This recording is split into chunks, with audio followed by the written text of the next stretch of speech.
welcome everyone. I'm Professor Gina Shaffer. I'm a professor of English here at Saddleback College. I'm the faculty advisor for our award-winning literary journal, WAL, and I'm also chair of the WordFest OC committee. So before we begin the program, I'd like to acknowledge that Saddleback College is situated on the traditional, ancestral, and unceded homelands of the Acjachemen Nation, the Indigenous people of Orange County and the Saddleback Valley area.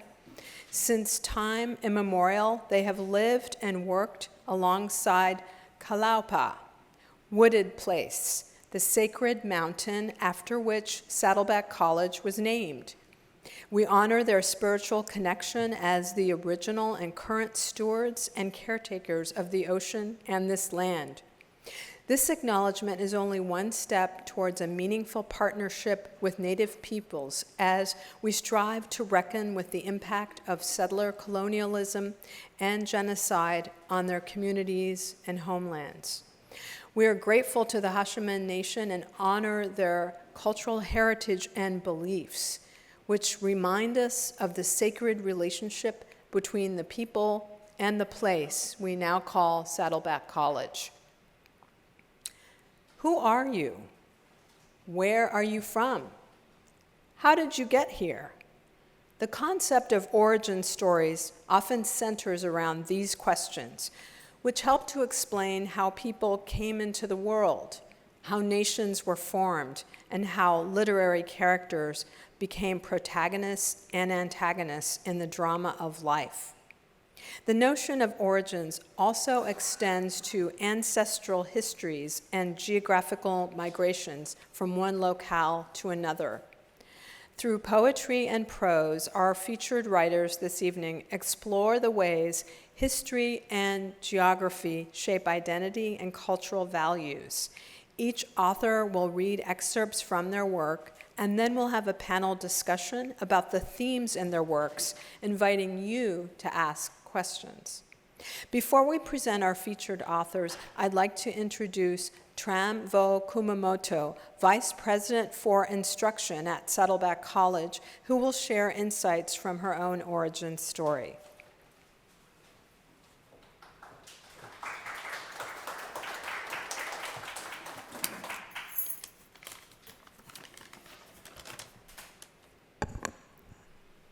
So before I get started, I want to thank you, Gina, and our School of Humanities and Social Sciences team for hosting WordFest OC, your inaugural event. I remember hearing about it in your sabbatical proposal, and I'm so thrilled that it has become reality for you. It's an honor for me to welcome everyone to this evening's program, where we celebrate the power of origin stories and the unique perspectives of our four guests here today. Origin stories have always been of interest for me, though I didn't always realize their true value. As refugees, my family fled Vietnam, hoping for new opportunities in the United States. When we first arrived in California, my parents, out of fear of discrimination, wanted us to blend in and leave our past behind.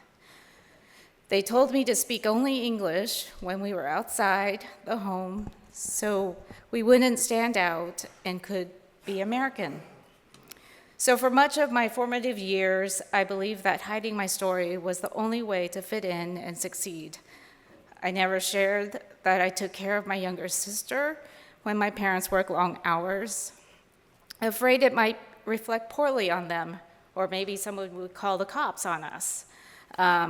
I didn't tell others that I handled all the family paperwork for my parents because they had difficulties navigating the language difference. For a long time, I carried a sense of shame about my roots and how I grew up. Over time, my perspective shifted. It wasn't until I was sitting in a scholarship workshop for students, not even for myself, but for the students I was working with, that I began to see things more clearly. The facilitators emphasized how valuable it was to grow up as a first-generation student, how the experience of refugees coming to the new country, rebuilding our lives, demonstrated immense character and resilience. That moment opened my eyes to the fact that what I had once hidden was a source of strength. I started to understand that my origin story wasn't something to be ashamed of, but rather a powerful testament to my journey and my family's perseverance.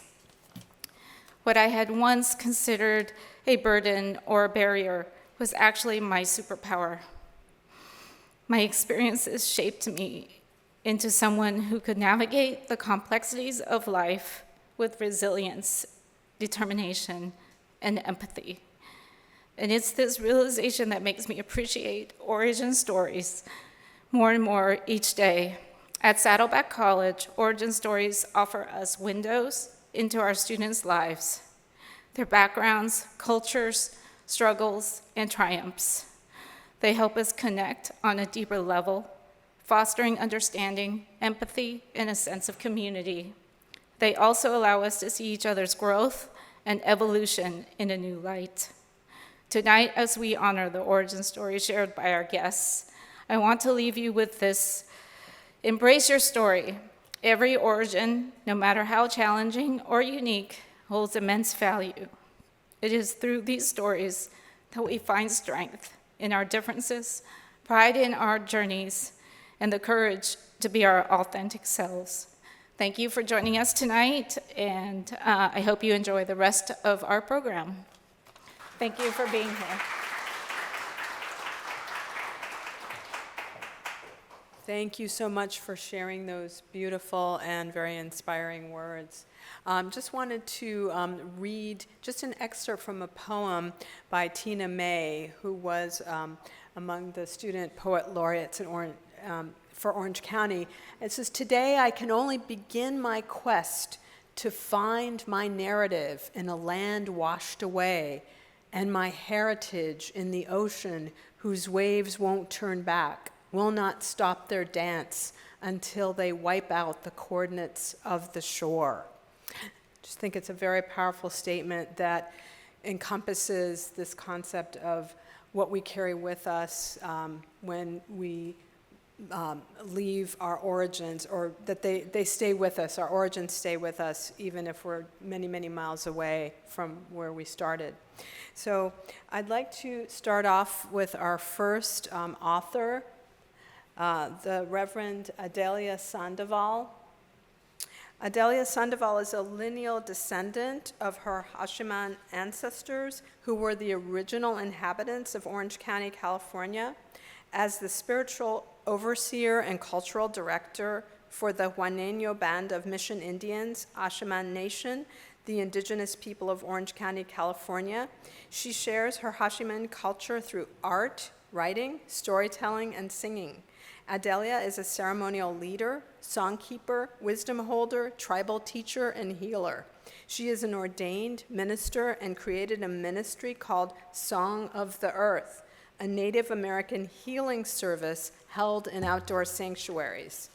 She's also the village elder, mentor, and representative of the Acjachemen people for the Ecology Center, a 21-acre regenerative organic farm in San Juan Capistrano, where she brings traditional knowledge and ancestral blessings.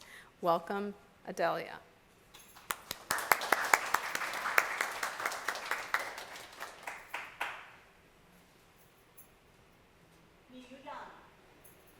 That didn't sound, oh, there we go. Mi yu yam. That means welcome in our language. And first off, I would like to thank you, Gina. You are superb and creative and brilliant. And I just want to thank you for creating this event, and all the wonderful helpers and volunteers, and also Carrie Ann for being very patient with me through all those emails that I didn't answer. So I would like to begin actually singing, but there's a reason why I want to share that, because I am a singer, and this song I wrote, and it was used in a film recently. It's an original composition called Gone to Water, and it's an immersive video, a VR documentary short that exposes the largest urban oil drilling site in the South Bay area of Los Angeles. So there was a part where a native dancer, he's probably a Tongva, was dancing in the water. It was just, you know, in the wetlands, so they're not very deep, they're shallow. And he was dancing, and they asked me to create some music for that little bit, and this is what came up. Palapatakwaya, non atakwaya, palapahikya, non ahikya, non pone marikik, kikatum pamkwan. And so, palapatakwaya, palapatakwaya, non atakwaya, non atakwaya, palapahikya, non ahikya, non pone marikik, kikatum pamkwan, mariki unchawe, kikatum pamkwan. Dead water, dead me. Living water, living me. Turning it around for the little ones. And the next thing I would like to share, I'm 72, going to be 72 next month. And so I've lived a long time, and I was only turning in my end of my 30s, turning 40, when I really said, I need to learn about my culture. I had been raised in my culture, but it was just very hidden in a lot of ways. But I wanted to really learn something. I wanted to learn the language. I wanted to learn the culture, and I was seeking a teacher. And I found one. I was very blessed. I studied with her for 25 years. But there was the language that I was seeking, the language of my ancestors. And we had little bit words that we used, Inci words. And so this was a poem that I wrote in 2003. It's Kai no tele, means no language. I have no language in which to speak to you. These sounds come from some unknown place. I want to touch you with these thoughts. If only I could whisper them to your heart. The ancestors sing to me in my dreams. I am usually alone in the dark. There is no fire. The smell of ocean exhales from my chest. The sound of wings flail in the blackness. Is the present strong enough to make me open my eyes? Will it wake me to see the color of the sky? To see the clouds forming some messianic figure? Driving utterance from my voiceless lips? I have no language in which to speak to you. These sounds come from some unknown place. I want to touch you with these thoughts. If only I could whisper to your heart. That's my love poem to you tonight. Thank you. On palov. So I get called a lot, especially in the last 4 years. For something happened in the last 4 years. Suddenly it was like people were waking up going, oh, there were people here before we all were here. And so companies, organizations like the World Surf League or Surfrider Foundation, other organizations, institutes here in Orange County began to call us at the tribal office. Will somebody come and do a land acknowledgement? Will somebody come and speak and tell us, just to introduce the opening or the event or whatever? And it I was like, how do I say no to all these people, And so when we go to do a land acknowledgement, we do something that's similar to what Gina started out the evening, just honoring the people of the land. It could be a few sentences. Well, anyway, I suddenly realized we were talking about the land and our parameters and our, the space. But what about my ancestors? Those people that were literally here, walking and living and thriving. So I wrote a people acknowledgement, and this is my origin story for tonight. My ancestors, the original people of this land we know as Orange County today, were called by many names. Ocean people, Payomikawichum, the people of the West, Oak people, people of the ocean, people of the acorn, copper-skinned people, star people, Kuelam Ataum, people who sleep in a heap, people who built Mission San Juan Capistrano, the Juaneño, people of the wild sweet pea, Acjachemen. They call themselves a humble name, though, Ataum, the people. We are the people. They had hands like tools that shaped rock into stars and shells into bowls and jewelry, hands that ground acorns for centuries and weave grasses into baskets and nets for every kind of need. They had leathered feet that walked perhaps thousands of miles in a lifetime, and eyes that had paid attention to every single detail, ears that heard every heartbeat and understood the language of every creature, great and small. Hair that glistened ebony in the sun, bodies that learned the nuance of breeze, noses that could smell changes in the seasons, and voices that sang all day and all night. Where do these people come from? Some say from the north. As the story goes, a strong and powerful young woman named Korone was brought by her father Oyaisen from the north, and hence the village of Petitham, which actually isn't very far from here. Or did they come from the stars, as the story is taught through oral tradition? Tell us the story, the children cry out. Tell us the story of Cho'onum no Neshkinum, our ancestors who came from the sky. Star beings from the center of the Milky Way called Huanahut. They had no physical form. Wooed by a star in the distance, a ball of magnetic blue. This blue star beckoned them.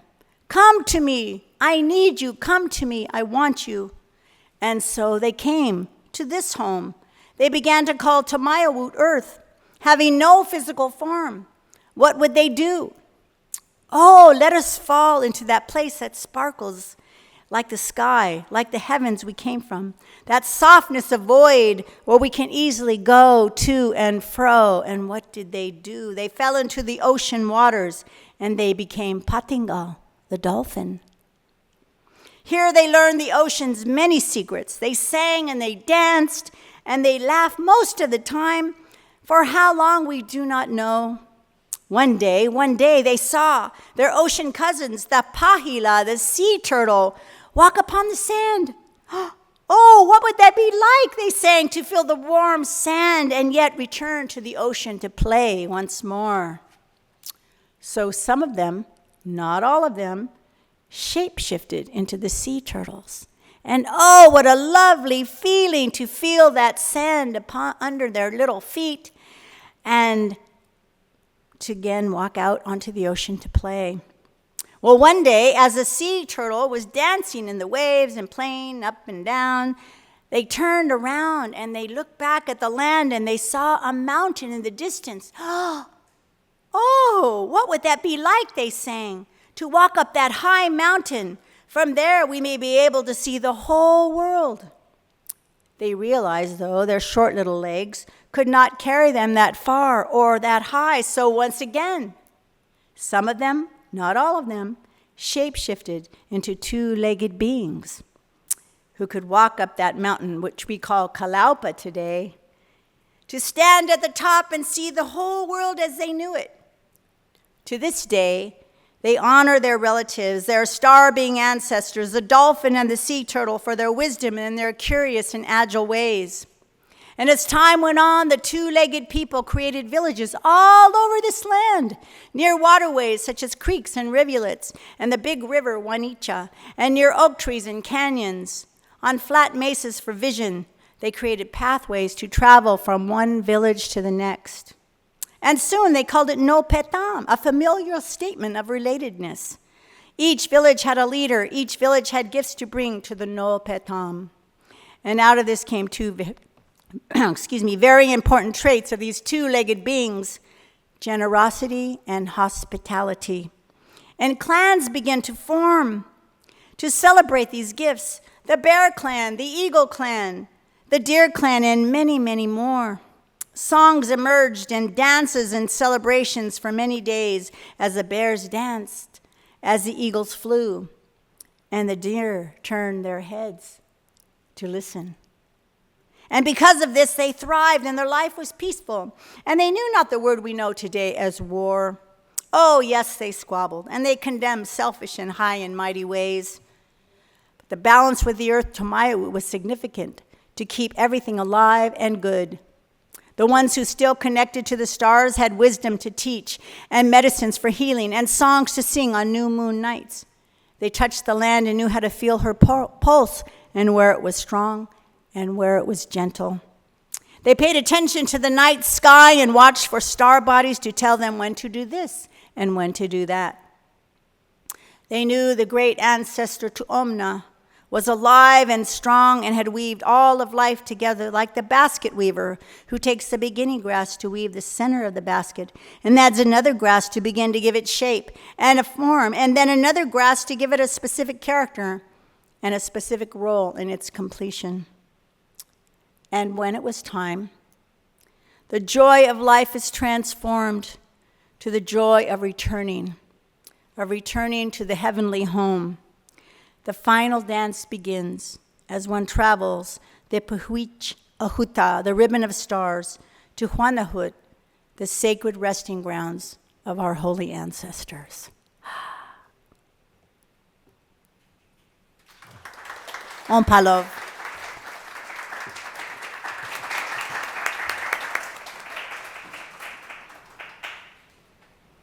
Thank you so much, Adelia. Our next author is Lan Cao.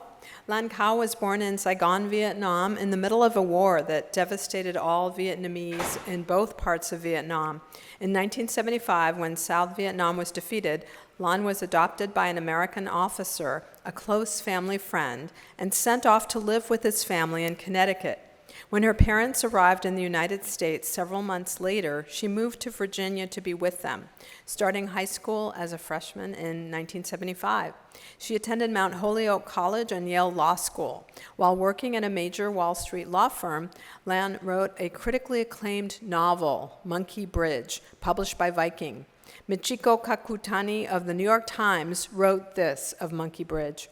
Cao has not only made an impressive debut, but joined authors such as Salman Rushdie and Bharati Mukherjee in mapping the state of exile and its elusive geographies of loss and hope.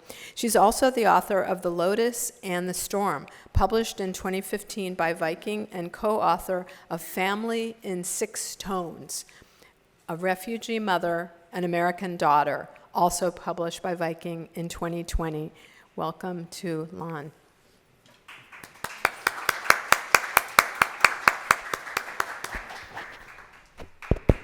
Thank you so much, Gina, for inviting me.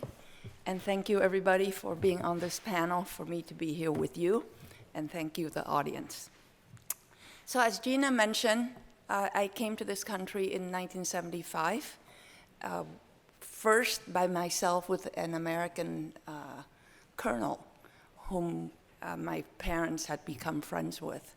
So my novel, being the first novel, tend to have some autobiographical tinges to it. So the part that I'm reading for you is a part that deals with a period of time where the daughter, her name is Mai, is reunited with her mother and her parents after the parents came from Vietnam to Virginia. And the child had been living in Connecticut with the adoptee colonel. And I've always been fascinated by the English language. So a part of what I'm reading is about the process of learning English, which is the language of the public space. And while I was growing up, the Vietnamese language, of course, is the private language. And as in the case with many immigrant children, we often find ourselves being in a reverse position with our parents because we learn English much faster.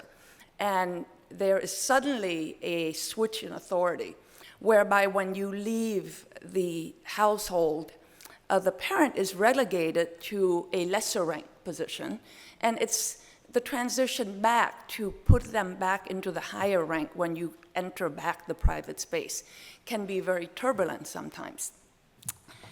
Okay, so let me start reading. Connecticut is not the safest place in America, my mother had insisted stubbornly. Since she left Vietnam on April 30th, 1975, she had spent 4 months in Fort Chaffee, an Arkansas Army camp used as a refugee resettlement center, and we were trying to decide on a place to live.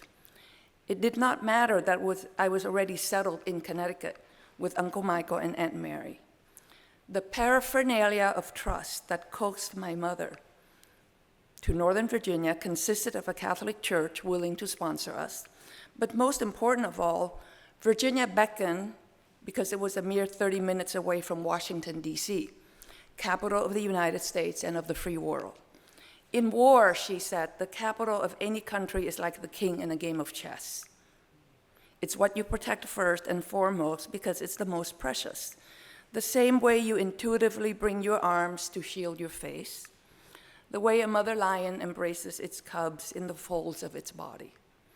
She did not notice that we had left the age of guerrilla warfare, that in a nuclear age, Washington, D.C. and its vicinity would probably be the first target of an intercontinental ballistic missile launched by the Soviet Union was not a possibility that she had truly considered. And so it was that on our first night in Virginia, 6 months or so after I entered the United States, my mother whispered, "This is now the safest place in the world." From our bed, with my mother by my side, I could see the moon etched against our window pane, fat and full of milk, clinging with great expectations to the sanctuary of the lavender blue sky. There was nothing to be afraid of, my mother. My mother and I were looking at a country in love with itself, beckoning us to feel the same. We'd crossed the rough edges of war into this lustrous new territory that faced the heart of the nation's capital. We were on a flabby mattress in an empty but uncursed apartment, waiting for tomorrow to arrive. You can lose a country, but no war can take away your education, my mother reassured me as we lay together in bed. You will have the best education in America, she whispered.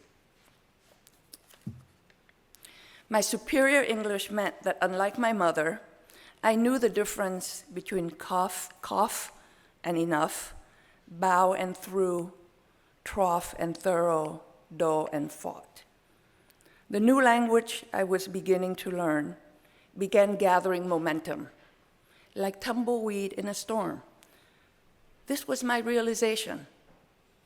We have only to let one thing go, the language we think in, or the composition of our dream, the grassroots clinging underneath its rocks, and all at once everything goes. It had astonished me, the ease with which continents shift and planets change course, the casual way in which the earth goes about shedding the laborious folds of its memories. Suddenly, out of that difficult space between here and there, English revealed itself to me with ease of thread unspooled. I began to understand the levity and weight of its sentences. First base, second base, home run. New terminologies were not difficult to master, and gradually the possibility of perfection, American perfection, began edging its way into my life. How did those numerous Chinatowns and Little Italies sustain the will to maintain a distance, the desire to inhabit the edge and margin of American life? A mere 8 weeks into the United States, the American dream was exerting a sly but seductive pull. For my mother, I became the keeper of the word, the one with access to the light world. Like Adam, I had the God-given right to name all the fowls of the air and all the beasts of the field. The right to name, I quickly discovered, also meant the right to stand guard over language and the right to claim unadulterated authority. Here was a language with the ocean's vast, quiet mystery, and it would be up to me to render its vastness comprehensible to the newcomers like my mother around me. My language skill, my ability to decipher the nuances of American life, was what held us firmly in place night after night in our living room. The ease with which I could fabricate wholly new plot lines from TV met the temptation to invent especially difficult to resist. And since my mother couldn't understand half of what anyone was saying, television watching for me was translating and more. This, roughly, was how things went in our living room. The bionic woman had just finished rescuing a young girl approximately my age from drowning in a lake where she'd gone swimming against her mother's wishes. Once out of harm's way, Jamie made the girl promise she'd be more careful next time and listen to her mother. Translation: the bionic woman rescued the girl from drowning in the lake, but commended her for her magnificent deeds, since the girl had heroically jumped into the water to rescue a prized police dog. "Where's the dog?" my mother would ask. "I don't see him. He's not there anymore." They took him to the vet right away. "Remember?" I sighed deeply. "Oh," my mother said, "it's strange. Strong girl, bionic woman."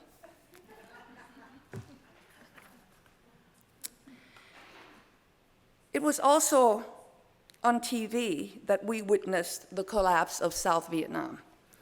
In the rectangle of a living room where the television stood, months after the actual collapse of the country, my mother and I watched the slow motion disintegration of our country through the ice-white lens of an American camera. Lolloping streaks of fire crisscrossed bruised purple skies, and from a balcony, a white bedsheet tied to the end of a pole, the universal symbol of surrender, swayed gently in the breeze, a shadowy presence as strange and surreal as the funeral dress. Even through the glass screen of the television set, we were not immune from the infection that accompanied the imminence of doom.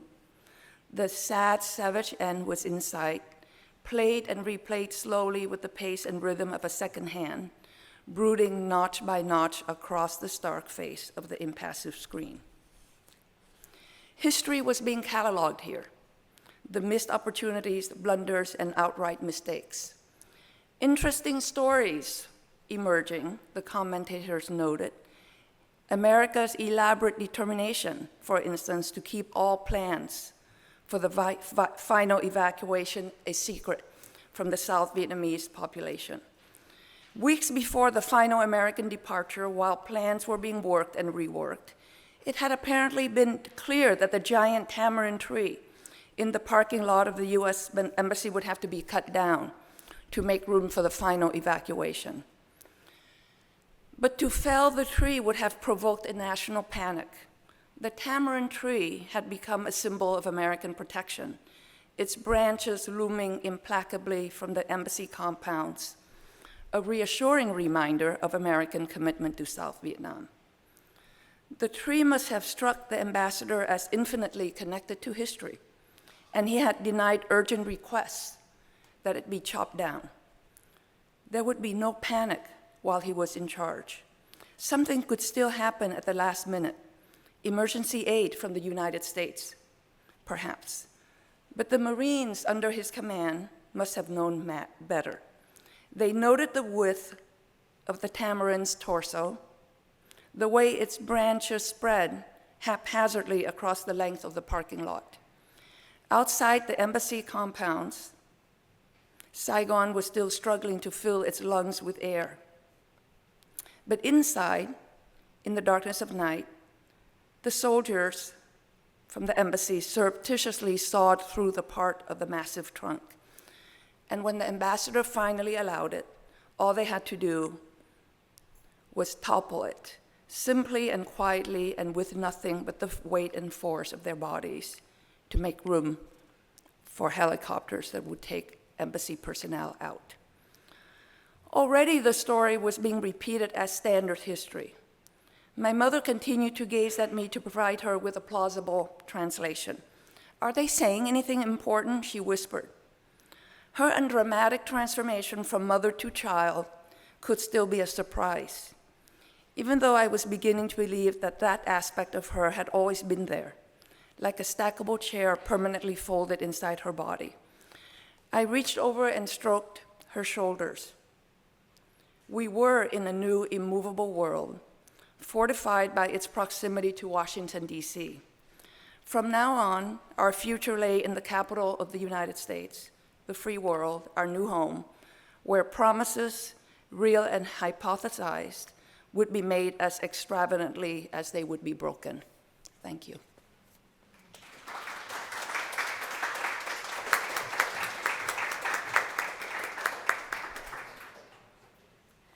Thank you, Lan. Our next featured author is Gustavo Hernandez, who was appointed Poet Laureate of Orange County in January 2024. Born in Jalisco, Mexico, and raised in Santa Ana, California, where he still resides, he is the author of the acclaimed poetry collection Flower, Grand, First, and the micro chapbooks Form His Arms and Little Fleece. His work has been featured in the Los Angeles Times, the Harvard Review, the Slow Down podcast, and the Academy of American Poets Poem a Day series. Hernandez holds an associate's degree in English from Santiago Canyon College and a bachelor's degree in English creative writing from California State University, Long Beach. Welcome, Gustavo.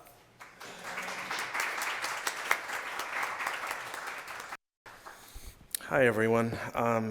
Thank you to Saddleback College and Gina and everyone involved in this awesome event, and to my fellow readers. I'm already in awe. And I'm also, in awe of your talent, but also in how our stories echo, how already I'm seeing these through lines into my own work. And that's always really inspiring and heartwarming to see. So I'll start with a poem called Heart Like a Wheel. And yes, it's named after the Linda Ronstadt album, in case any of you were wondering. It is true, some of us left old lovers to bad marriages, old boyfriends to die in automobile crashes, maneuvering some famous unlit curve made perfect by the rains of July, by the golden yellow of a Mexican Pilsner that was by then glowing only on the inside. It is cruel that the letters should stop crossing, that we should be cut off even from a retelling of how our pueblos continue to move independently of us. Here, we count the hours until the sun comes up, and it's always the same stale number that places us between getting up for the graveyard shift and the chicken place down the street closing. We can recall evening lukewarm showers, perfume on the walks around the plaza, but only see sidewalks stretched and made to look like a horizon. Motion, we're all sick with it. From the night we are brought here, primed to fall for this country's first volley of electric arrows. A blur from a back seat that reduces love to a narrowing need for something to let you keep moving within it. I was going to read a poem called Immigrant's Nocturne, but since we're in Mission Viejo, I'm going to read my Mission Viejo poem. Noviembre. I arrived here to day-old Halloween candy. In my aunt and uncle's living room, unwrapping what would become a lifelong relationship with Almond Joy chocolate bars, my uncle explained Halloween to me. Pillowcases and polyester devil costumes. At the foot of the bed they would sleep on in my cousin's old room, my father and mother laid out some blankets for Lupita, Elias, and me. My mother would not visit her mother's grave this year. She would help her family adjust to Mission Viejo for 8 days, Santana and beyond for the rest of her life. It's for the best. This is a new life. Memories of my grandmother. This is a new life for your children, Lupe. Lupe, so my kids won't have to work in the sun in the fields, Lupe. So my kids can work in an office with air conditioning, Lupe. My hardworking father would buy me a Mr. T coloring book at Alpha Beta because he knew I was an artist. We will find success here. We will fit in here. Pillowcases and polyester devil costumes. So after my family immigrated here, we lived with my aunt and uncle for a couple of days here in Mission Viejo. And you know, Adelia was talking about a people acknowledgement, right? We do land acknowledgements, which I definitely do in my book, but also people acknowledgement, because how do we find our way through a new country, right? Our families show us the way. Sometimes, as Lan in her book showed us, we kind of lead the way in certain instances. So, yeah, I mean, immigration is, it's people, you know? It's our stories, it's where we are, but also who we are. This poem is for my sister. It's called Carmen. The four walls of the Setco Plastics factory were built around my sister's name. Its red lip, its pride, its dark hair pulled up to where she couldn't see it. Her words were sifted through a wall of exhaust fans, lost as a second shift pushed the city to the edges of a new cycle, the light again drained from flower, from grand, from first. On most nights, she and I met in the artificial glow of our television, belts of stars soaked into the gold leg scrolls of telenovela chairs. I was kept awake by chaining meaning to other manufactured sounds, fat syllables of my name maneuvering through the blades of lean foreign words. There was one night in July where a mute girl in the novela willed the words back to her mouth to tell Arturo Peniche that his fiancé had been a terrible villain. I told you she'd get her voice back. Carmen's tone was tempered flat through repetition, bottles and plastic cereal containers evenly spaced on a conveyor belt. She motioned for me to join her at the open front door. From the street, she was fading red lipstick. I was an electric blue garage sale t-shirt. The moon played with the overgrown ficus. June bugs spun around a porch light, but we looked past them and dreamt a far-off language. Part of being in a place that wasn't your home when you were born, part of the sadness of that is acknowledging sometimes what we lose here, right? This poem is called Marte. I'm going to dedicate it to Gina because she mentioned that it resonated with her. So this is about my dad, who passed away in 2017. Around the time the first holiday billboards go up, I raise a finger to a point in the night. To my eldest sister say, look, that red light is Mars. We have been more than 1 year without him, and just now we are starting to see things again. So much of our knowledge about the skies is gone. Chart blind, CODIS is black, all questions we have forgotten to ask, the color of the orbs, the slabs of moonlight. I tell her the planet has been floating there for weeks, and I really mean to say, we must try to hold on to everything we can still recognize, even the need to look for our fathers in the sky. Thank you.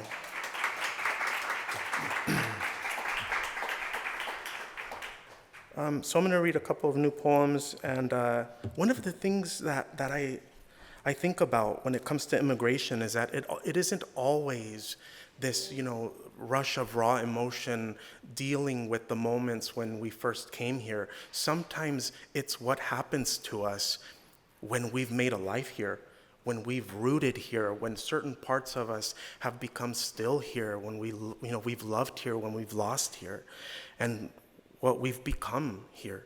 So these next poems are about that. This poem is called Bachelor. A lot of my poems in the new book have the same titles. I've been exploring, how you can make words bloom into different things. So Lan reading that section of her book with the image of the daughter watching TV with her mother made me want to read this poem. Bachelor. In one of the black and white films my mother watches, Jose Venegas plays a man known only as El Bronco. In black, he leads a town into sin through the mouth of a cabaret.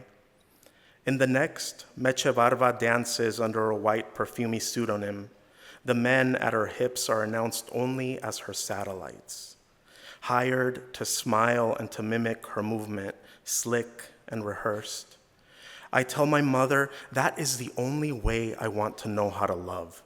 Passion through discipline, hollowness, the lobby piano, the note played and the note only suggested, the master of ceremonies who is paid to describe the night as glossy black, whose eyes in the last of the glossy black say nothing to you other than, ladies and gentlemen, that was the show.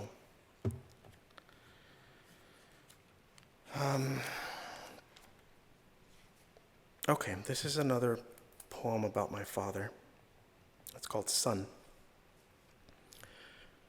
My father cried the first time he saw me dancing.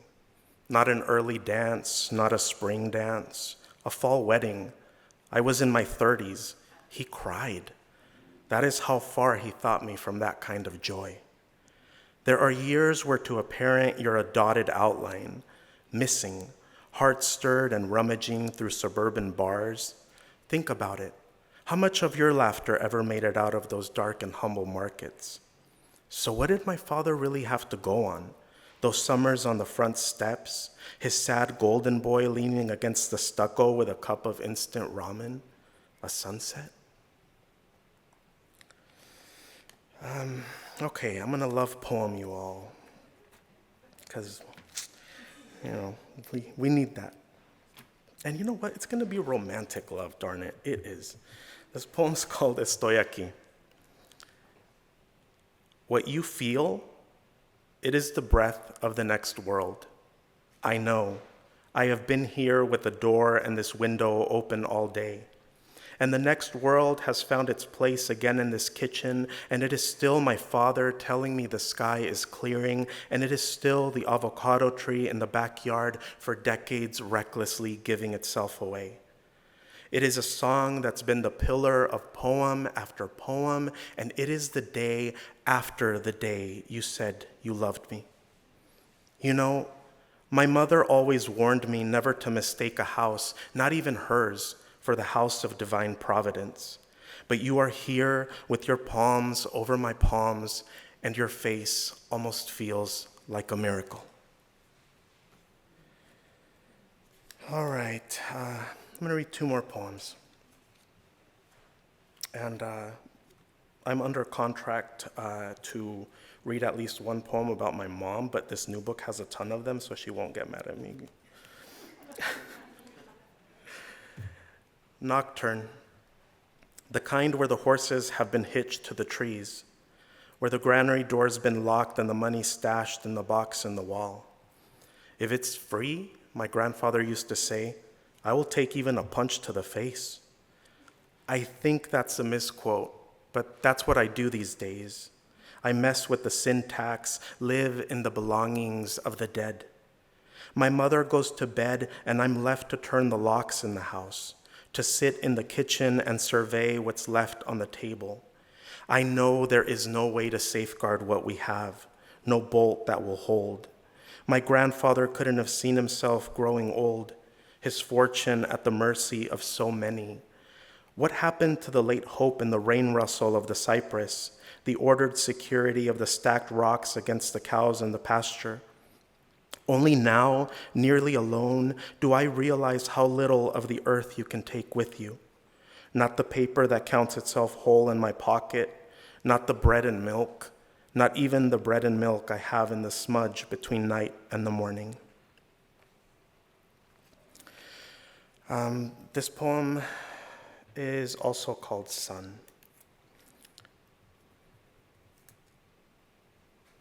My mother is in the kitchen, and in the living room, Ana Leticia Barbeau's husband drowns himself in a river built to bring water to London. An older Luis Aguilar sings in a turmeric suit. His mustache has been dyed 2 shades too dark. Aguilar was nicknamed El Gallo Giro. He once starred in a movie called Los Cuatro Juanes and played the Juan called Juan Sin Miedo. I am afraid of everything, the mind unfastening and the body giving up. Barbeau, in one of her last poems, asked life to choose its own time to leave her, asked it not to say good night, but in some greater climb bid her good morning. It's brave giving yourself up like that. Hopeful, the expectation of the great eye opening somewhere in another world. I sometimes remember that sermon, sitting on Sundays with half the good people in the city next to my poor father. Now that he's gone, how am I expected to answer that call to silence and to sudden dispossession and to granite? To forget the open nightstand drawers, my father's keys hidden in teapots, and the massive safes with combinations never written down. His grandchildren sleeping, and my mother in the kitchen with the Walmart clock above her, the one with the painted roses and the scroll work that reads, "All things are possible if you believe." Thank you.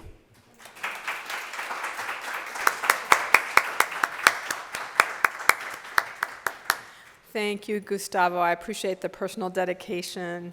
I really appreciate it. So our last presenter is Namrata Poddar. She writes fiction and nonfiction, serves as interviews editor for Quelly, and teaches literature and writing at UCLA. Her debut novel, Borderless, is a silver medalist for Best Regional Fiction from 2023 Independent Publisher Book Awards, a finalist for Forward Indies Book of the Year Award and Feminist Press's Louise Merriweather First Book Prize, and longlisted for the Center for Fiction First Novel Prize. Her other writing has appeared in several publications, including Poets and Writers, Literary Hub, Long Reads, the Kenyan Review, and the Best Asian Short Stories. She holds a PhD in French literature from the University of Pennsylvania, an MFA in fiction from Bennington College, and a Mellon postdoctoral fellowship in transnational cultures from UCLA. Welcome to Namrata.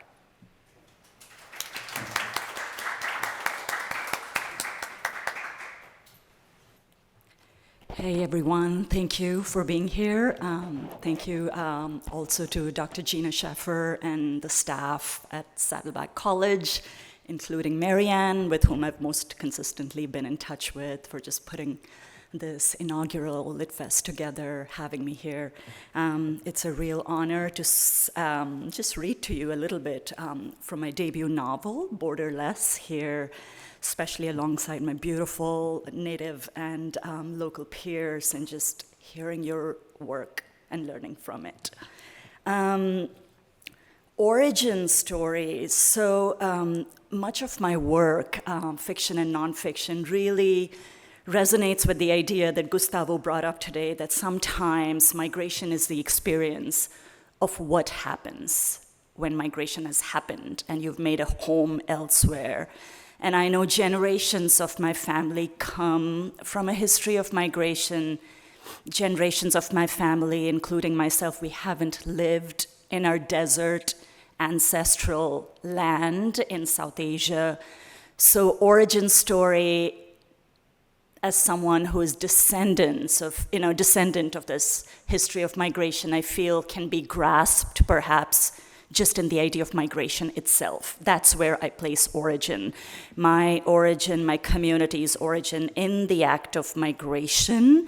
That's what this novel is about. It's about all characters who are migrant, but also the homage. It begins by framing that whole relationship to migration through Nobel-nominated Afro-Caribbean writer and intellectual Edouard Glissant, who also, for migrant communities, locates the origin in the act of migration itself, when generations of migration has happened, and us descendants have not been exposed because of colonial histories and the violence that brought with it, of knowledges, of languages. We haven't been exposed in the same way to our ancestral tongue and history, much of which has been erased.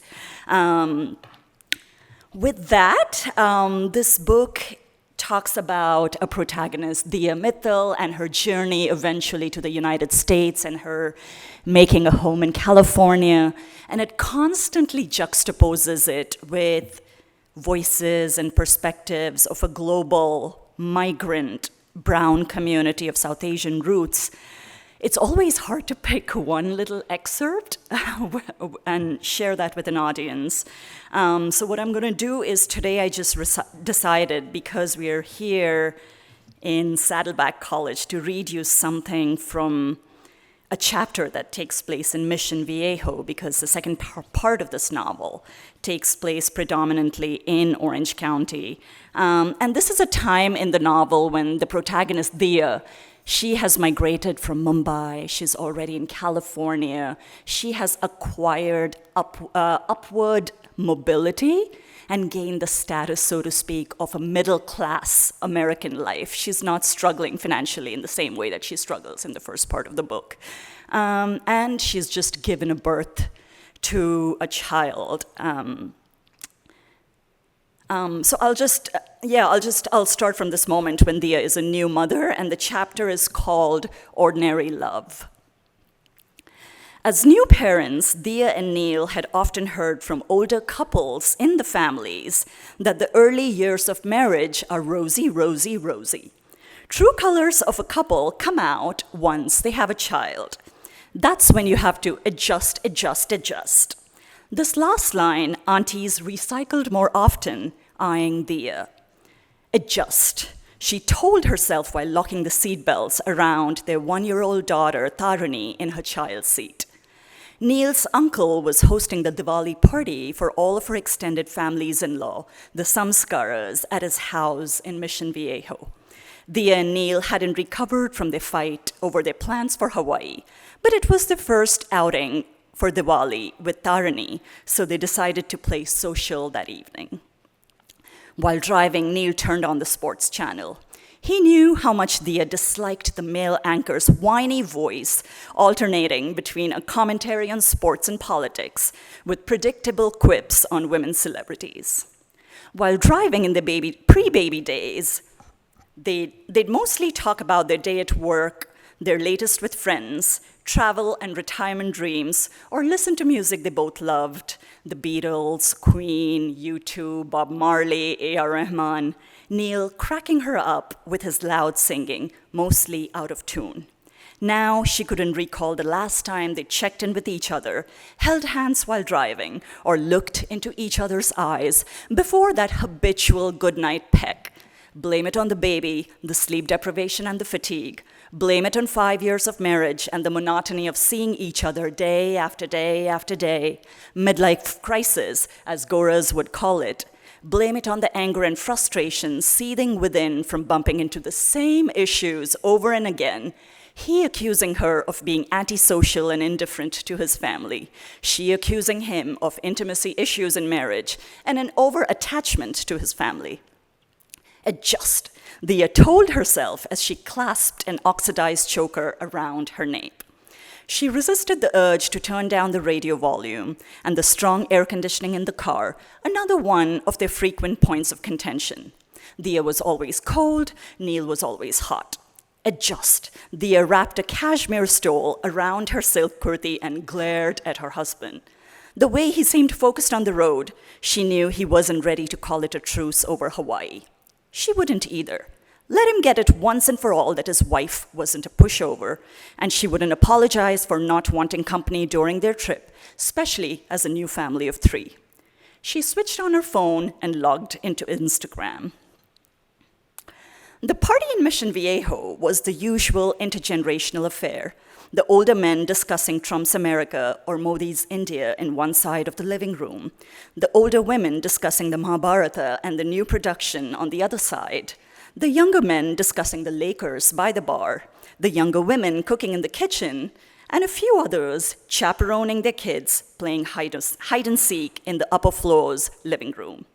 As Neil took Tarini out of her car seat, his family took her and started passing around, everyone doting upon the latest family addition. Since Tarini was born, Dia had grown invisible to her family-in-law, a feeling she had grown to welcome, especially in these large parties where she had trouble remembering everyone's names and the ways in which they were related. After greeting members of Neil's family, Dia sat at the staircase in the living room, sipping a Kingfisher. Neil joined her with an old-fashioned, bored quite likely with the sheer number of unknown faces at the party and the absence of his younger cousins who were stuck in traffic. As they watched the Laker game on the TV, one of Neil's older cousins sauntered toward them, a mango margarita in hand. Dia joined the small talk between the two, how California was facing yet another drought, how they never saw the new parents at Samskara's parties anymore, how the turkey kebabs wouldn't last, they should run for their share, how the cousin should have made more samosas. 3 more families decided to join them last minute. Neil praised the crispy dough of the spinach paneer samosas. The girls have been cooking for a week, you know, the cousin said, glancing at Dia. In the kitchen, women continued to labor over cutting boards by the stove, the side buffet and the sink, and in the backyard, the men hovered over a temporary bar with their drinks and appetizers in hand. Phew. Dia wiped the corner of her mouth with a paper napkin. Why not have it catered next time, she said, knowing the hosts had the ease of middle-class American families. I know someone who does Indian food for cheap, she said. The cousin snickered. In our family, we believe in helping each other, she said, nodding at another cousin serving chai to the guests. Dia remembered the line from the first family-in-law party she'd attended. She'd asked one of the women why Samskara ladies hung out exclusively in the kitchen at family socials, while men relaxed over drinks and food, never offering help. The woman shrugged. It's always been this way. Growing up in Mumbai, Dia had imagined American desis to be more liberal than those in the motherland. She was stunned to see no woman question the gender division of labor and leisure at Samskara parties, not even those educated in America's elite schools. Must be nice to just sit here and enjoy yourself, the cousin eyed Dia and slurped her drink. Dia wagged her finger between Neil and herself. Are you telling this to us or to me? Neil cleared his throat. You guys enjoyed the islands? He asked the cousin about the family's recent trip to the Indian Ocean islands. They had to cancel 2 of their flights because Mauritius and Reunion were hit by a cyclone, the cousin said. So they stayed in Seychelles throughout their vacation, and boy, when has another week in paradise hurt? Until, of course, you open your wallet, the cousin said. Neil laughed. They had cheered the Lakers. They had scored against the Clippers. I should see what the kids are up to, the cousin said. Pleasure meeting you, she bowed in front of Dia. Madam. Dia bowed her head in return theatrically. Enjoy. Couldn't you relax? Neil turned toward Dia once the cousin was out of sight. She could have done the same, Dia said. But it's not about her. When will you stop getting defensive about your people? Dia asked. Your people. That's how she'd started calling Neil's endless extended family in Southern California, all within 50 miles of their home in Long Beach. I thought we were done with the Hawaii story, Neil said. After 3 years of dating, Dia moved in with Neil in his house in Long Beach. Instead of developing her own circle of friends in the new city, almost every weekend she'd hang out with Neil at a party planned by his people. A baby shower in Newport, a birthday party in Cerritos, an anniversary party in Marina del Rey, a funeral in Irvine. There was hardly an opportunity to enjoy downtime of her own without landing into a fight with Neil, who'd mansplain the importance of family roots to the uprooted immigrant in her. 3 years later, Tarini was born, giving her a breather from social responsibilities of a wife and a daughter-in-law. But as soon as Dia recovered from childbirth, the cycle started all over again. Between feeding and burping the baby, changing diapers and clothes, folding laundry, washing and sanitizing bottles, and alternating night shifts with Neil, the occasional free time she had during her maternity leave was taken up by her in-laws visiting or hosting a get-together for someone or another's special occasion. Neil desperate for fun outside the house, Dia desperate for the same by wanting to stay in and slow down, read, or watch TV. Even when they decided to take a vacation to Hawaii after Tarini's first birthday, a parental milestone, Neil had gone ahead and invited 2 cousins and their families from the Bay Area. The conversation casually came up over the phone. He told Dia afterward, who was livid about not being asked. It's not like she didn't enjoy hanging out with his people. She got along well with most. What frustrated her was Neil's need for good times that constantly needed Dia's presence among his people, while her own family lived oceans away in India, so Neil never had to choose between his leisure and spousely duties the way she constantly had to. Worse, as a man in the role of a son or a son-in-law, he would never be judged by his family or hers in ways that the Desi daughter-in-law inevitably is when she chooses to honor her needs over those of her adopted family. A gender dynamic invisible to Neil and hyper-visible to Dia. She wiped the samosa crumbs on her fingers with a napkin and pulled her hair back into a ponytail. "We are done," she said. "But if you cannot hear sexist sarcasms from your people, don't blame me for noticing." "Yo, babe, can we have a drama-free evening?" Neil drank the last of his old-fashioned, for once. "Cool, dude." Dia took a big sip of Kingfisher. Another one of those classic drills. If husband is upset over something, he deserves empathy. If wife does the same, ain't she a drama queen? "Me play your social Barbie," she said, and raised her beer bottle toward the elders in the room. "Beta, try not to think so much. Ekdam cool you stay," she heard an auntie in her head.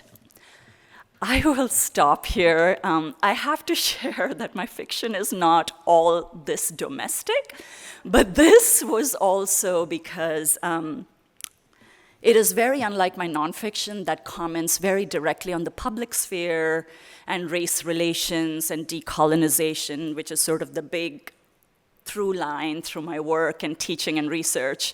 But there are these moments in the book that are about the politics of the domestic, and that's what I'm trying to name and center in my current nonfiction book in process also, on motherhood, migration, intergenerational trauma, and intergenerational healing.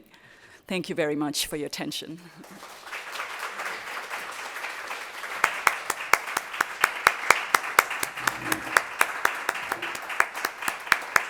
Thank you so much, Namrata. So thank you to all our presenters. I have a few questions to pose to all the panelists, but before that, I just wanted to acknowledge the staff that worked so hard to put this together, and I especially want to acknowledge Dean Christina Hinkle, if you could stand, and Assistant Dean Jessica Cavan. I don't know if she's there. But anyways, I wanted to thank the staff at the School of Humanities and Social Sciences. I wanted to also acknowledge Tram for her stalwart support. This whole WordFest OC was the product of so many different people coming together to celebrate literature and creative writing. So I can't name everyone who was involved, but I just wanted to express that.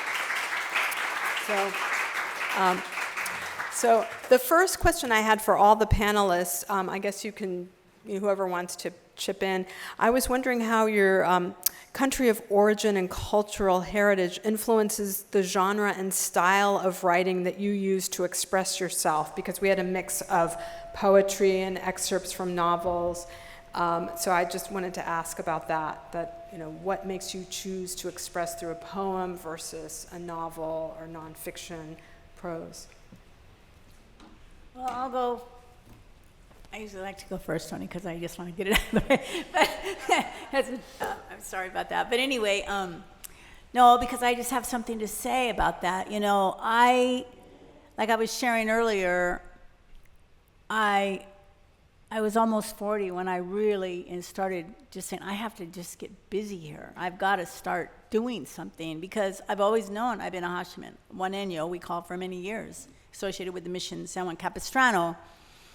And my mother's work she did when she was younger, but I wanted to learn so badly, and my life was busy. I was doing so much when I was younger, but I finally just realized I had to start. There was something within me that was pushing me. I was desperate almost to find a teacher, and when I did, it was like a blessing, like a miracle. And so everything that I do now is all about who I am as an Acjachemen woman, now as an elder, and I kind of dwell mostly in the spiritual, really. I'm there a lot. But so often that drives me to write my thoughts down. I have things to say. I have things to teach. I feel like the ancestors are always beckoning me to say, let them know about that. Tell them about that.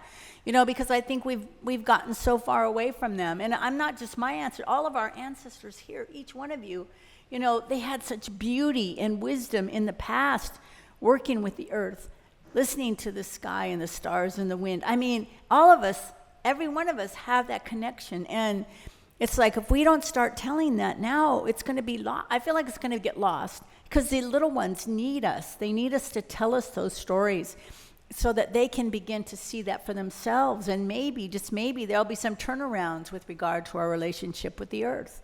I think it's a big relationship that we need to start just dwelling in quite a bit. So anyway, that's why I do what I do today, because of that. Yeah. I can piggyback off that. The reason I think why I write poetry is because talking about our ancestors, right, and their stories, the first form of storytelling that I encountered in my life, it was my parents and my aunts and uncles telling us, you know, these narratives of their lives before we came to the United States. And these stories, in one night, you could get so many little vignettes, right? And some of them were sad, some of them were funny, but all of them were so well constructed. And it was almost like, I don't know, I sometimes I equate poetry with stand-up comedy because every word matters, right? And so jokes don't land if you don't use the exact or precise language. And so that's the way I look at poems, where we work in a compressed form, and where the words are, the words that you use matter, and all of that I learned from my parents and my aunts and uncles and my grandparents. So it was, I think, inescapable poetry for me, you know, because of that.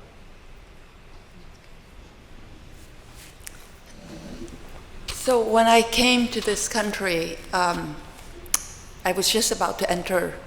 I mean, I can't believe it. It's been almost 50 years since the end of the war in Vietnam, which is in 2025 will be 50 years. So I was very lost, and the thing that really I found was the salvation was the fact that I remembered that when I was a child, I loved the collection called 1001 Arabian Nights. Mm-hmm. And I loved it. Having read that book resonated with me the memory of it resonated with me when I was growing up in Virginia, because the main character, Scheherazade, actually saved her life by telling stories, and I felt very drawn to that. And I had, throughout high school, very few friends, or I should say no friends. So I was always in the library, and my parents were always working, and they just dropped me off at the public library. They called it the Park of the Mind. So you don't go to the park, but you can go to the Park of the Mind in the public library. So I would spend literally the moment the library opened at 10, I would be there until whenever they came and picked me up. And I wandered through every single aisle of books, and I would pick up books. And I remember reading a lot of history books that had been written about the war in Vietnam. And I thought, this is not what I know, because it is totally different from my experience. And that I felt like there was almost a slander of what the American interpretation of what was happening in Vietnam was like. It is not my experience whatsoever. So I became extremely intrigued. I did nothing but read, probably hundreds and hundreds of books from all political persuasions. I just wanted to understand what it was about the war that was so divisive in the US. And when I went to college, I never thought about writing. I never took a writing class. I felt like my parents really wanted me to be a lawyer because it's very stabilizing. So I went into that profession. But the years of Scheherazade and the library experience made me feel like I should write something. I felt the need to write, almost to add a voice to the South Vietnamese perspective, which at that time had not been written.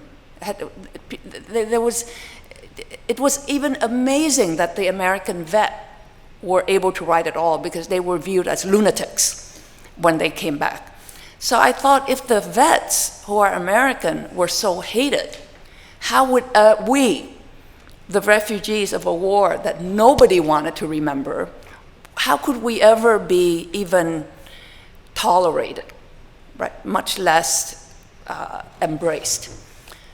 So I started doing this when I was working very, very hard at a Wall Street law firm. And then I'm talking about, probably 9 a.m. to 2 a.m. working schedule. But I took the subway in New York, because I lived in New York City. And the subway, there was no computer at the time, so I wrote this book on the yellow pad, because the subway was always stuck. Like you'd be there sometimes for an hour not knowing what's happening. So I'm thinking, I'm gonna write something. And I will never have a chunk of time, like hours and hours, but I would just write an hour at a time. And that's how the book came about. It was really, I also felt like it was a mother-daughter story. My mother was sick at the time.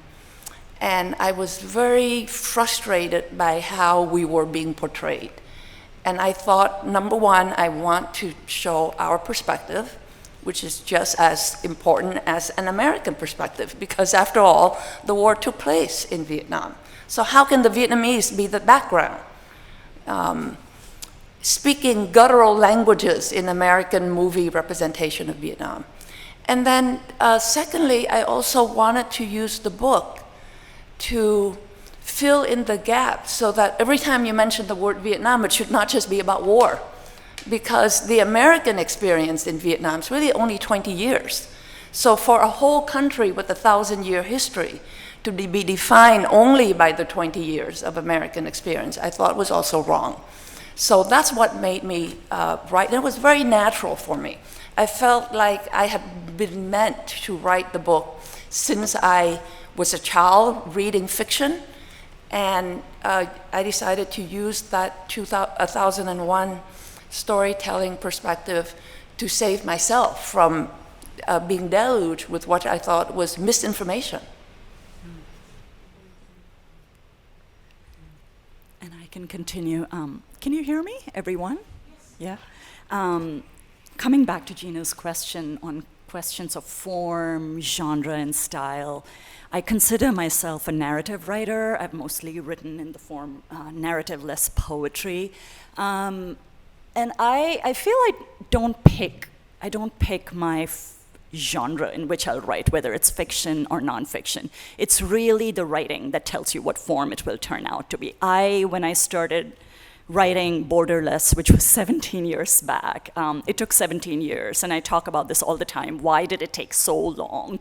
And it's not the great American novel by any standards. Quite the contrary, very consciously the contrary.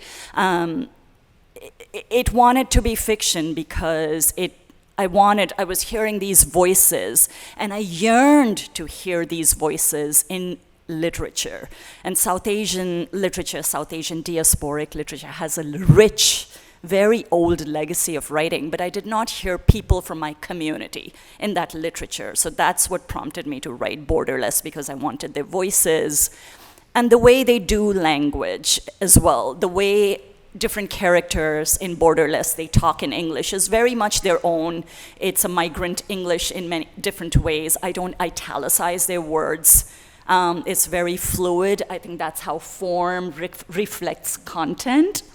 And after writing this book, which was my attempt and is my attempt, I call it, at decolonizing the mainstream Western novel with its fragmentation, because fragmentation over continuity is what defines immigrant lives. It's so fragmented. Our links to our, at least mine I know, and my communities I know, to our ancestral histories and origin stories is one of fragmentation. So those fragmentation as a form comes here, the play with English language comes here. And then after many years of writing nonfiction, talking about decolonization, race relations, politics, and the public sphere, the book that I'm writing right now is telling me, has asked me to decolonize my mind, get past my fear of navel gazing, and focus on the domestic sphere and the politics of the domestic sphere with motherhood, and to honor the inner lives of brown migrant women that have never been seen worthy of by the literary establishment, or at least the major awards that we see as serious literature, or even a decolonial practice. So that's what I'm trying to claim in my second book, and that's the writing that is urging me to do it. I did not go with my agenda toward my writing. The writing is asking me to go for it. Thank you so much for those thoughtful and just really powerful responses to my question. I wanted to open it up to questions from the audience.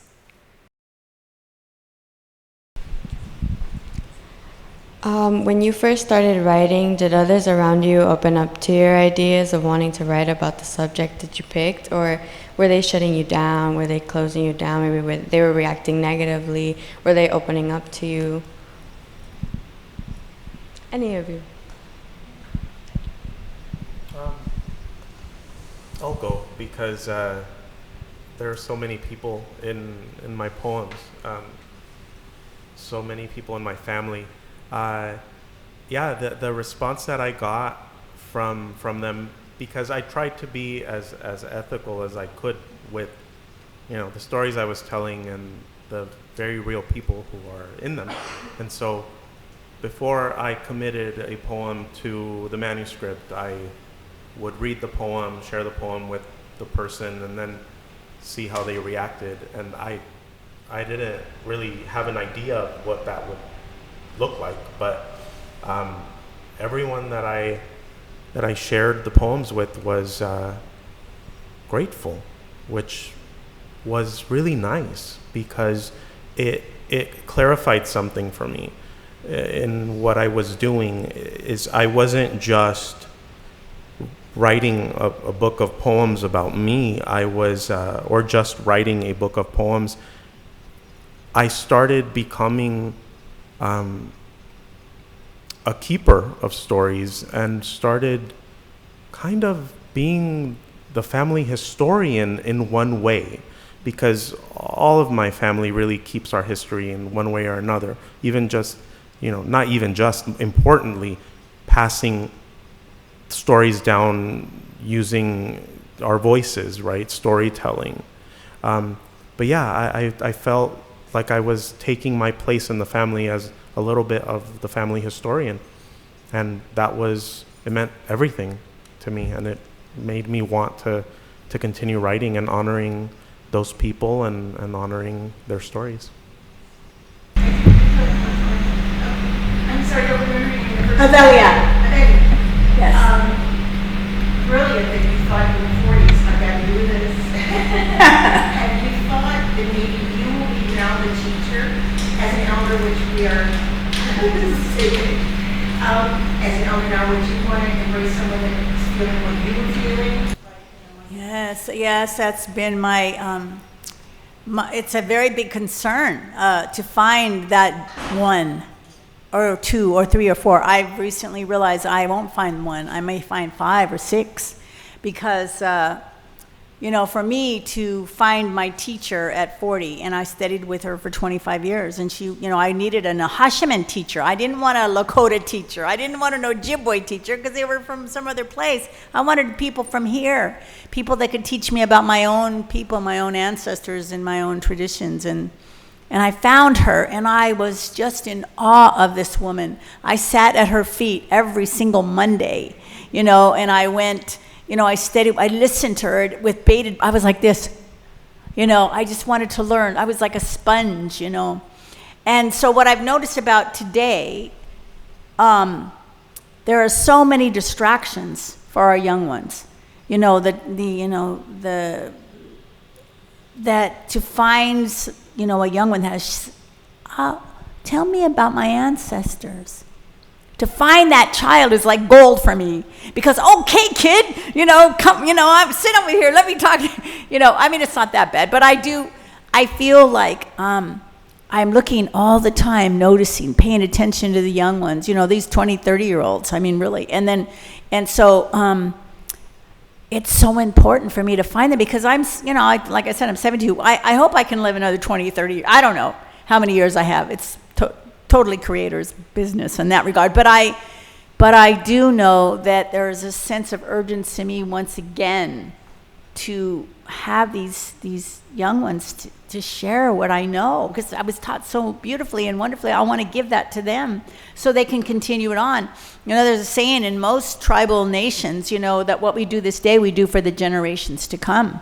And it's usually that seventh generation we're referring to. And so that is very much on my mind, to teach them, to share with them the wisdom of our ancestors so they can tell the next generation and the next generation. So that's what motivates me today. I wake up going, I'm on the edge, and I'm excited, and I live my life fully. I am so blessed. And so I want to, impart these beautiful gifts and the songs. We just recently got an opportunity, because we're, oral tradition. That is what you're talking about.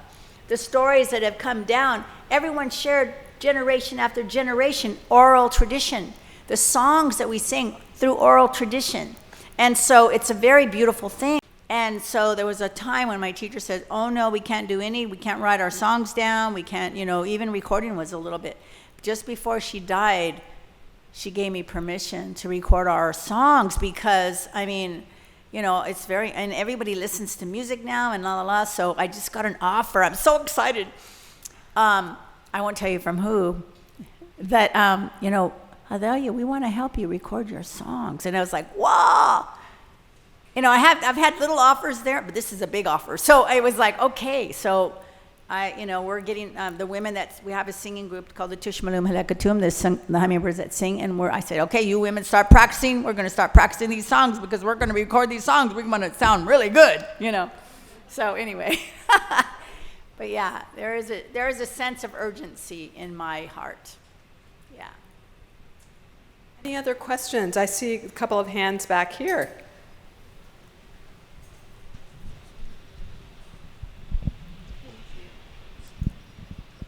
I have a question for Ms. Tao as well. And the excerpt that you read about when you start to master the language of English faster than your parents, and sort of you become the translator of the family, and sort of your parents see American culture through your eyes. It really resonates with me, because I'm an international student and I'm from China. I'm also from Asia. And hearing that, I just wondered that as like a younger child, have you ever felt any sort of guilt? Because for me, I feel guilt a lot when I am sort of translating and becoming like the leader sort of thing in my family. But then sometimes my parents, I feel like they should be the authority more. And I don't know, it's just the sort of shifts in roles of family that you just described. It sort of triggers a little bit of guilt in me in some ways. So yeah, that's just my question.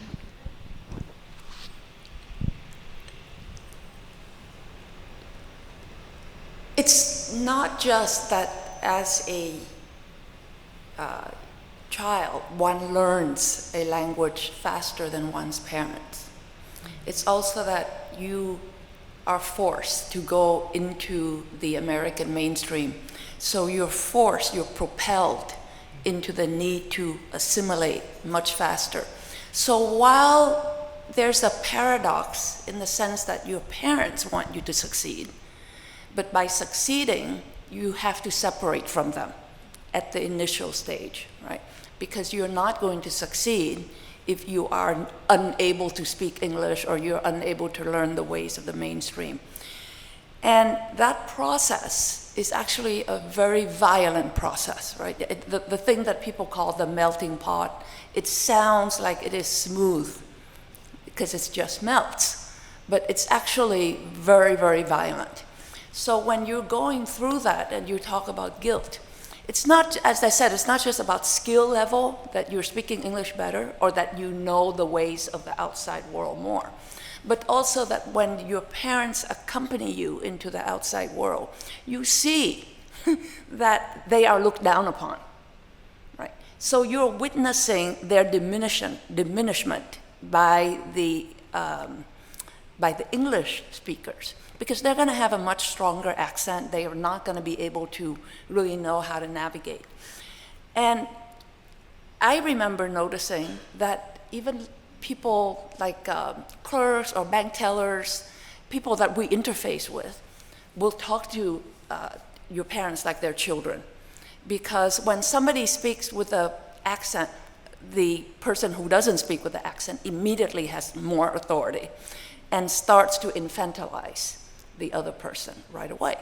So as you are a child and you witness that, you have a lot of cognitive dissonance because you're thinking, and you will look down, there will be moments where you look down on your parents as well, because it's very hard to witness the diminishment of your parents in the outside world, and at that age, to be able to say, well, but I don't feel that way, because we're ranking ourselves as children with how things are ranked by the outside world. So I think it's very normal for the child to absorb the prejudice of the external world onto their parents. So of course you're going to feel guilt and shame. And it will take a long time for you to even appreciate your parents, because now you think, why should I listen to you? All right? I know more, you depend on me. So to unlearn that is a process as well.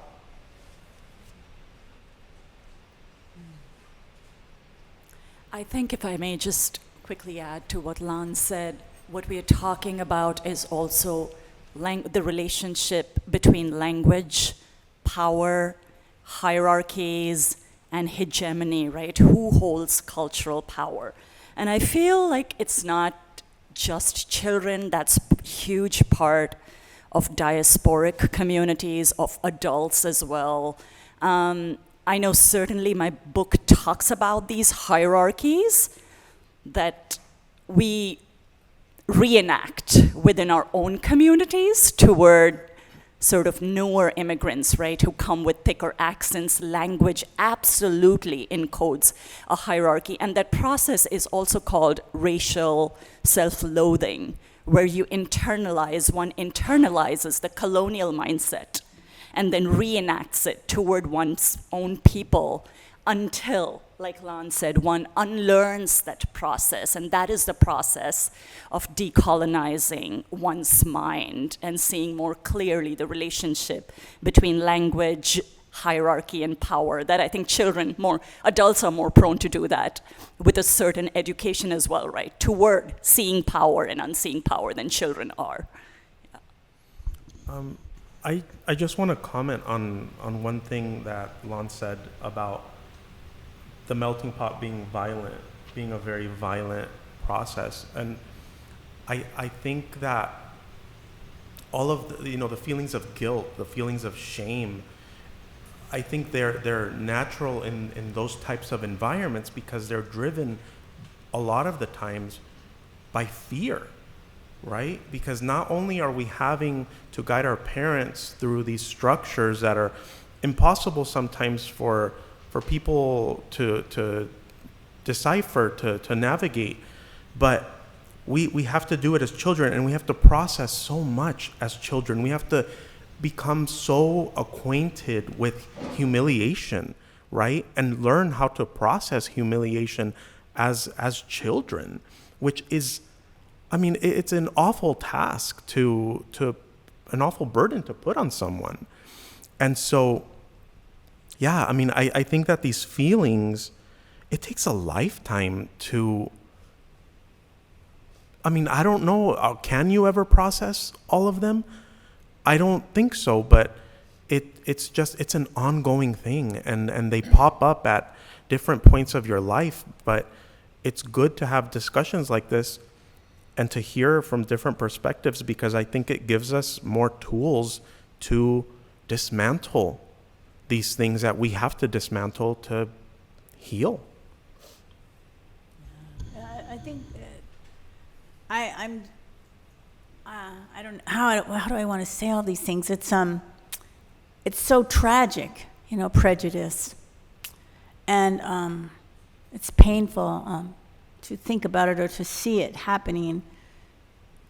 For so many years, the people, you know, here in Orange County, you know, the Acjachemen people were so looked down upon, and there was a tremendous fear for the people all the way up to the 70s, 1970s. The grandparents and the great-grandparents, they refused to speak the language. They refused to share their stories. They refused to talk about what they did. And we as teenagers had to beg our grandmas and grandpas to talk, to share what they learned, what they did. Because for so long, there was actually a bounty on the head of a person who was Indian, Native American, Acjachemen. There was, I mean, they could get money for killing an Indian. It was, you know, and it was terrible. So people kept everything within themselves. We call it the great silence, the grand silence.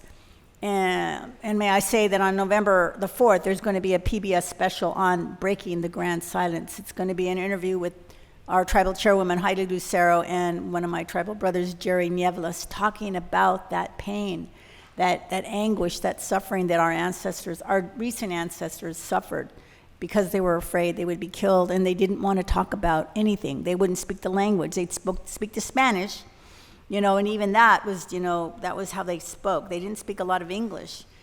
But the original language, the Acjachemen language, it was almost like they only did that in secret. It was very secretive.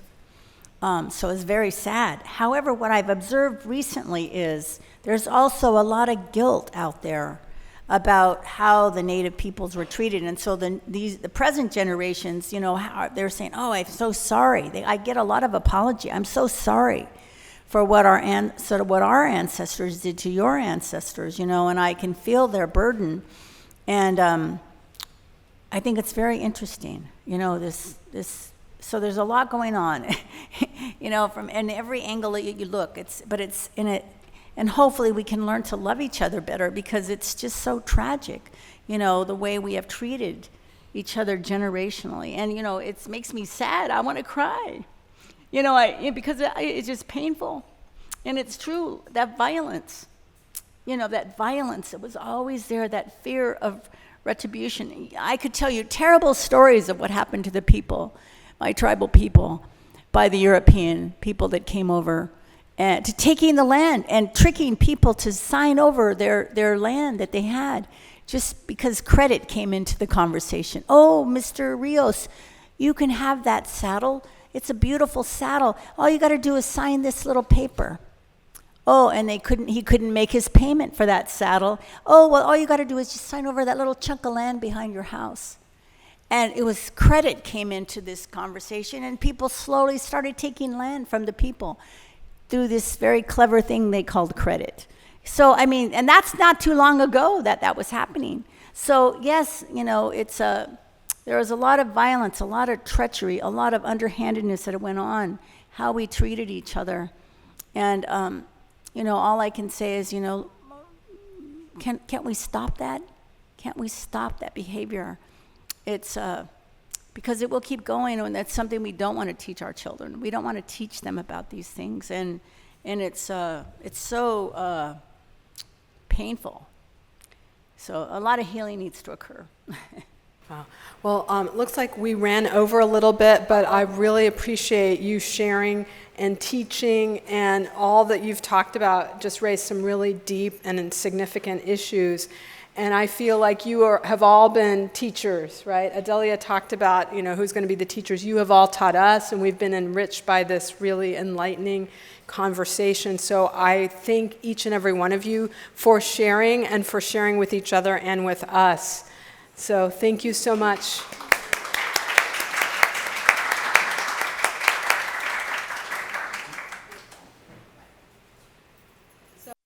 This actually represents a conclusion of WordFest OC, so I want to thank all of you for coming to these events.